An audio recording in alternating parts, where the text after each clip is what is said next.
Hey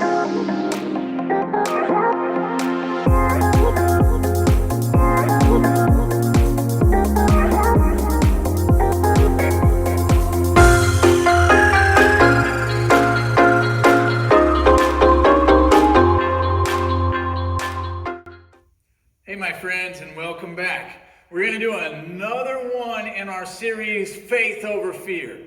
Now today, we're going to be looking at something awesome. Wait, what do you mean, what's that on my arms?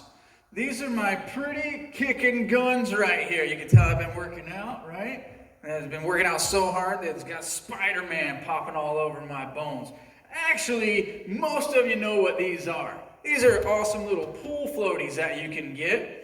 And this is a little pool floaty type of vest that you can wear and things like that. I got these from my parents who purchased them for my nephews and nieces, all the way from Russ to Hannah to Luke, and now Micah gets to wear these things as he's learning to swim, because floaties are a pretty awesome device.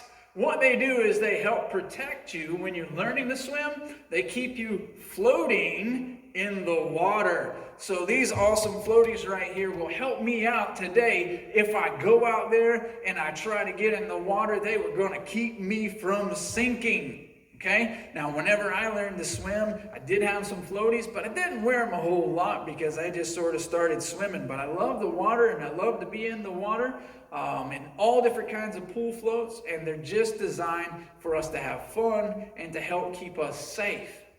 But today, I want to look in the book of Matthew. Now remember, Matthew is one of the Gospels, and it's over in the New Testament.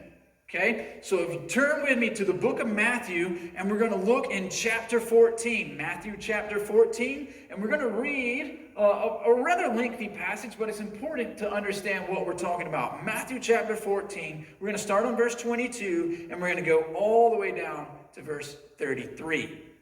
So Matthew 14:22 says, "Immediately he made the disciples get into the boat and go ahead of him to the other side, while he dismissed the crowds." Okay, pause, time out. Anytime I see he, I have to say, who is he? And so if you go back and you read, you'll find out that this is Jesus. Jesus and his disciples had actually been out ministering to individuals, and they actually just finished feeding a whole group of individuals. And so Jesus tells his disciples, you guys get in the boat and you go on out there, and I'm going to dismiss the crowd and finish up here. Let's continue. Verse 23. After dismissing the crowds, he went up on the mountain by himself to pray.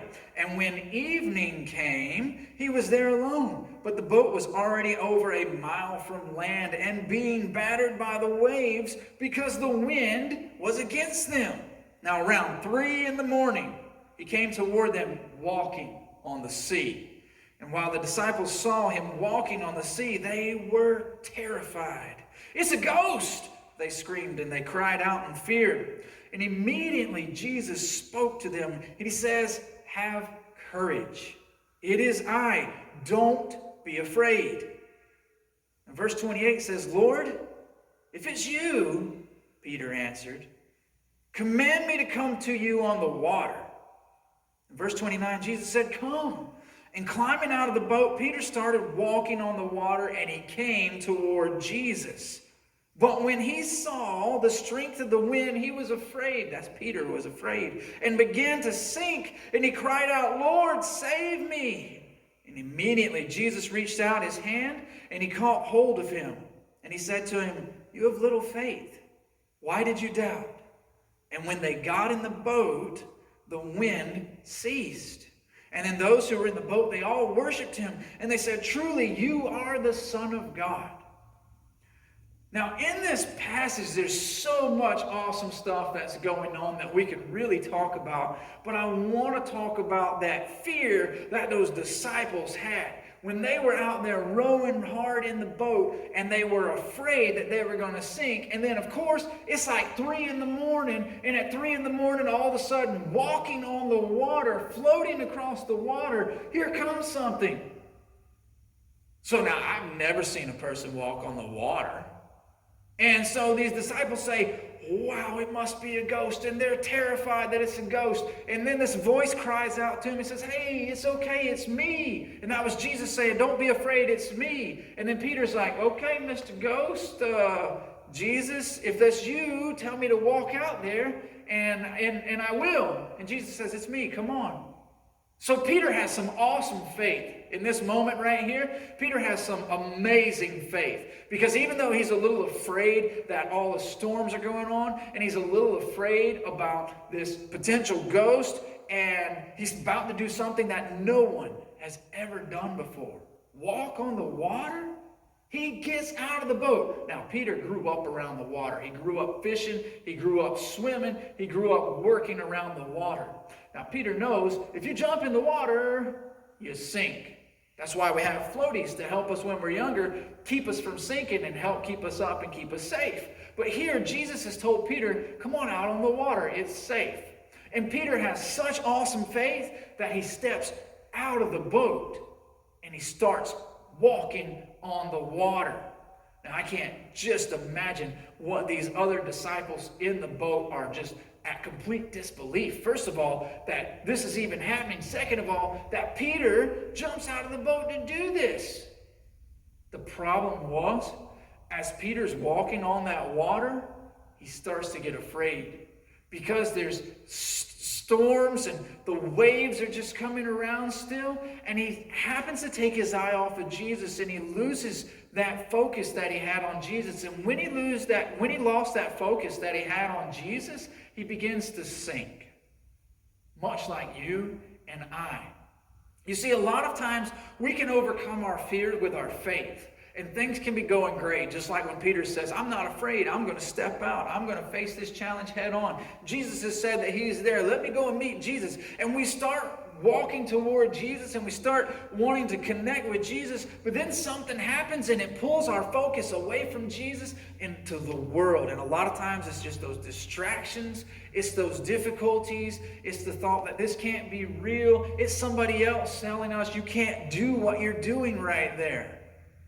And when we take our eyes and when we lose our focus on Jesus, we begin to sink. Now, this story could have ended really, really badly for Peter. They're in the middle of the sea, at least a mile from the shore. But as Peter starts to sink, he instantly realizes, I messed up. And he cries out, Jesus, Lord, you've got to save me. Now, the awesome thing about Jesus is he doesn't just cross his hands and say, I'm not going to save you. He doesn't say, no, you took your eyes off of me. You can just sink. It tells us that when Peter cried out, it says in verse 31, it says, immediately Jesus reached out his hand and he grabbed him. And that's what Jesus does. Jesus wants us to have our focus on him. But the awesome thing is, when we get distracted by the things around us and we realize that we've lost focus on Jesus, if we'll take and we'll just cry out to Jesus and just say, Jesus, I need your help, Jesus will reach out his hand, he'll lift us up, and he'll save us from sinking into all these problems. Much like these awesome floaties will do when you're a little kid learning how to swim in the pool, Jesus keeps you safe, keeps you from sinking, and he makes your life better. Until next time, have a great day.